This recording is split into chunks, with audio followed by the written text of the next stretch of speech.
What would you do if you were given access to an animatronic dinosaur for 2 weeks? Well, if you were in the early 90s, shortly after the massive success that was Steven Spielberg's Jurassic Park, you might just want to make a low-budget horror comedy B-movie with a few, at the time, lesser-known actors. Today we are looking at Tammy and the T-Rex, or according to the intro of the intro, Tammy and the Teenage T-Rex. Yeah, it's one of those movies. Released in 1994, directed and written by Stuart Raffel, this insanity of a movie had scenes cut out and butchered to get it down to a PG-13 rating. The cutscenes believed to be lost in time, as if someone from beyond resurfaced in 2017. The uncensored, uncut version was found, including 6 minutes of splendid blood and gore. The people over at Vinegar Syndrome did an amazing job restoring this masterpiece to 4K and released it in 2019. So let's jump right into it. Hope you're ready. Watch out, spoilers ahead. Like so many other movies from the 90s, the movie opens to a cheerleading routine in a high school gym. Cue the most awesome song in any movie ever. We meet the titular Tammy, played by a 22-year-old Denise Richards. Enter everyone's favorite fast boy, Tammy's new boyfriend and our dinosaur man, Michael, aka Paul Walker, just awkwardly eyeing her from the distance. We also meet Tammy's friend Byron that can't help but keep his eyes on the Dino Man. Byron is one of those characters that can be considered to be a bit offensive as the stereotypical gay friend. Prevalent in these kind of movies, but I think he is played without the intention of being offensive. Nor does he ever come off as offensive, actually helping the cause and being more of a hero, with the exception of 2 cops that make jokes at his expense later on. Tammy and the D-Man are just starting to date, and Tammy warns him he shouldn't leave her flowers, which Michael proceeds to eat? You just can't make these things up. It's really just a setup for a later scene, but we will get there eventually. Because, oh no, here he comes, Tammy's ex-boyfriend and all-around bad guy Billy. God damn, Billy. He is super pissed about our new power couple and picks a fight with our hero. Did he not hear the awesome song just a few minutes ago? Don't mess with the D-Man. This of course leads to a schoolyard brawl with some fun scenes including some chest bumping, wrestling moves, and onlookers going crazy. Denise Richards is yelling at the top of her lungs, and we see a ball chokehold contest to top it off. Cue the cops, Tweedledee and Tweedledum, that are one of the worst parts of this movie to break up the fight? Elsewhere, the real bad guys, Dr. Walkenstein, played by Terry Kisser, and his assistant Helga are in a warehouse, testing their newest creation, along with his other assistant Bobby, played by John Franklin of Children of the Corn fame, and their bodyguard Carl. Almost as if a caricature of Dr. Victor Frankenstein, Dr. Walkenstein claims it will give the animatronic dinosaur life. On the other side of town, Michael is now a sad boy because Tammy popped some eardrums when she ran away from the earlier fight. That all changes when he gets a call from also sad Tammy inviting him over. Following Tammy's instructions, Paul Walker climbs through the window to Tammy's room, but he is spotted by Billy's posse. The almost sexy time is interrupted when Billy bursts in, pushing away Tammy's sad excuse for a father, and they end up chasing poor Michael out the window he came in through and down the street. Michael hasn't gotten the memo that he is the main character in the story, yet so, he is caught and stuffed into the trunk of Billy's car. He is taken to the weirdest zoo I've ever seen. Like, seriously, what kind of zoo has the big cat exhibit to where you can just drive right up to the jaguars and lions? Looks like a serious safety risk, but we needed some way for Paul Walker to get mauled and left in a coma for the story to move forward. Michael is hospitalized to the dismay of Tammy and Byron and his uncle, because apparently Michael is an orphan, and this makes him the perfect target for Dr. Crazy, who is now in the hospital with Helga looking for a fresh brain for his T-Rex. The comedy in this movie can be very hit or miss, and no scene portrays that better than the act Dr. Walkenstein and Helga put on to fake Michael's death and kidnap him. I personally love the line delivery. The movie veers hard into the comedy aspect as they roll Michael's body out of the hospital. Our future fast, recently sad, and now comatose D-Man is taken to the warehouse from earlier, and the brain transplant begins. This moment is where the original cut and the re-release start to differ the most. The graphic and somehow playful brain surgery ends with Michael's brain in the T-Rex. The doctor and Helga exit the building for some assumedly not interrupted sexy time, leaving Bobby, and Carl alone with their pizza, a brainless Paul Walker, and a newly revived T-Rex for the night. Bobby, has this weird rivalry, jealousy with the T-Rex. Even before the brain transplant, Isaac starts getting in the T-Rex face with some pretty low-quality insults. Due to the half-assing of the test, no one notices that Paul Walker, Michael, the T-Rex, lives. Bobby is taken out with a quick nibble of the head, and the cheap effects that come with a low-budget B-movie are on full display as the head is tossed to the other side of the room. Our D-Man is distraught when he sees his brainless body and looks into a mirror. The discount bodyguard comes back in and is surprised. Carl, thinking of himself as Busta Rhymes in the worst Halloween movie, takes a karate pose just to be flattened by a single mighty stomp. It's super effective apparently because Rexy takes off after trying to call Tammy and scaring off a poor lady.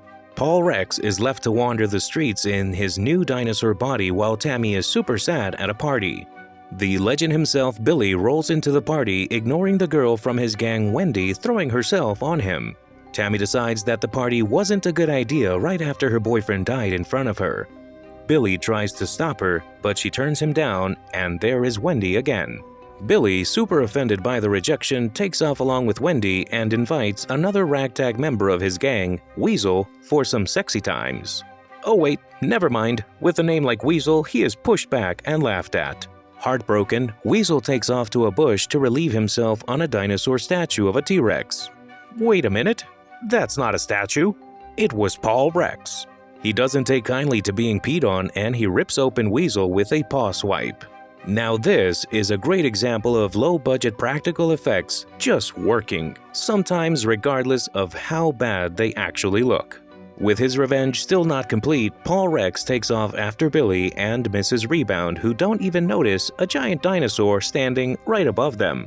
No one gets to do the deed in this movie without some kind of interruption, because Wendy gets pulled out and mauled on and Billy has no choice but to run with his pants down. Obviously, no one believes the rants of the madman saying there's a dinosaur eating people. So Billy is chomped on too. Just ignore the fact you can see the harness right before the actor is lifted and decapitated. Chaos erupts and the partygoers scramble. Michael trips a few people and steps on a few more, but when he sees Byron, who is still at the party, is knocked down and cowering in fear, he picks him up, brushes off his shoulder, and gives him a little head nod. See, he still has a heart despite the mass murder that just happened. And then he proceeds to crush two other people that were just hiding under a car. Sheriff Black, who is also Byron's father, and someone's poor attempt at a joke, I hope, comes to the scene of carnage and with the help of the two worst deputies, investigate and interview the partygoers. Byron tells him dad about the dinosaur, who obviously does not believe him, instead blaming it on drugs. Because of course, drugs would be the cause. The next morning, the doc and scantily dressed assistant discover the lab destroyed and Carl and Isaac's bodies. But instead of being worried, Dr. Walkenstein is thrilled at the success of his experiment. Tammy is utterly destroyed, crying in her room over the assumed death of her favorite fast, sad, comatose boy, when she feels a rumbling, and there he is, looking through her window. He somehow kidnaps her. Just how did that even happen? But they end up in a barn and start the world's most ridiculous game of charades. This is where the eating of flowers pays off, because that is how our titular girl finds out that bum bum bum, it's Michael's brain in the T-Rex, and then points it out again. And one last time to make sure everyone knows it's Michael's brain in the T-Rex. Props to Denise Richards for doing her best acting opposite of a mechanical dino. She obviously buys all this and believes the D-Man without question. After returning home and seeing the cops and her parents looking for her, Tammy plays it cool, cause that's just who she is. Along with Byron, we now find ourselves at Michael's funeral.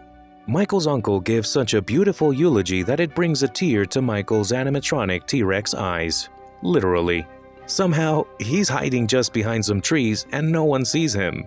I swear, everyone in this movie is oblivious to the giant mechanical dinosaur until the plot needs them to see him. But I digress.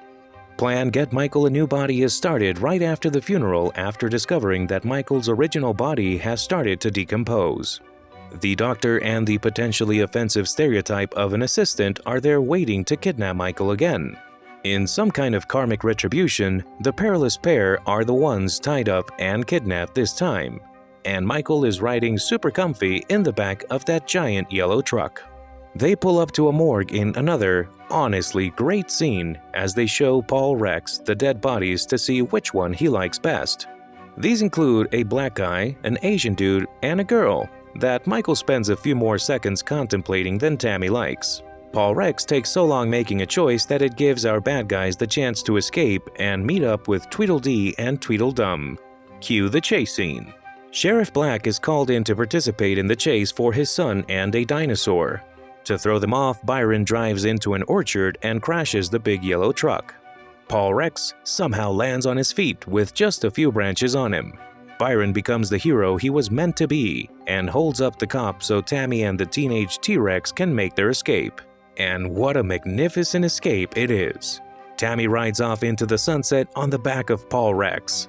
Fun fact, the movie was recorded in the midst of a wildfire in California, and in the background of these shots you can see smoke from that fire. Tammy and the teenage T-Rex spend the night cuddling in a barn, and Byron arrives in the morning with supplies, not noticing he was being followed, accidentally leading Tweedledee and Tweedledum and the cops right to them. The final standoff begins as they plead with the police force not to shoot. Being the grand finale, of course, Dr. Wackenstein shows up to claim their ownership of the dinosaur. Remember, no one besides them, Tammy and Byron, know that it's Michael. Despite being a doctor, Dr. Wackenstein forgets that it's a mechanical T-Rex and tries to sedate the beast. Instead, he ends up getting his stomach chomped and his guts spit on Helga. Awesome ending to an over-the-top villain. Despite the cries, the cops open fire, and with the accuracy of a stormtrooper, take down the Paul Rex once and for all. With a final abrupt cut, we meet with Tammy a bit after the dinosaur shootout. Her sunny demeanor is definitely off track for someone whose T-Rex boyfriend was just shot up, but we follow her to her room and find out why. Somehow, they have kept Michael's brain alive and have him hooked up to a camera. In the 90s, they had Denise Richards. So hit the music and one final objectification scene with a striptease that causes the D-Man's brain to overload. Sparks fly out and we are left with the power couple planning to still find a new body for Michael. That was Tammy and the Teenage T-Rex. Despite its low budget and rush production, this movie was way better than it had any right to be. We really have to thank the people at Vinegar Syndrome for this restoration and doing a great job with it. This is a great example of why the horror comedy genre works so well if done right. With the exception of the two deputies, all the characters are fun and memorable. Props to the effects team for all the practical effects too.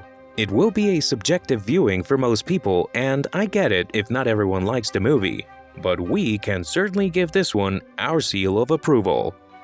Thanks for watching and join us next time.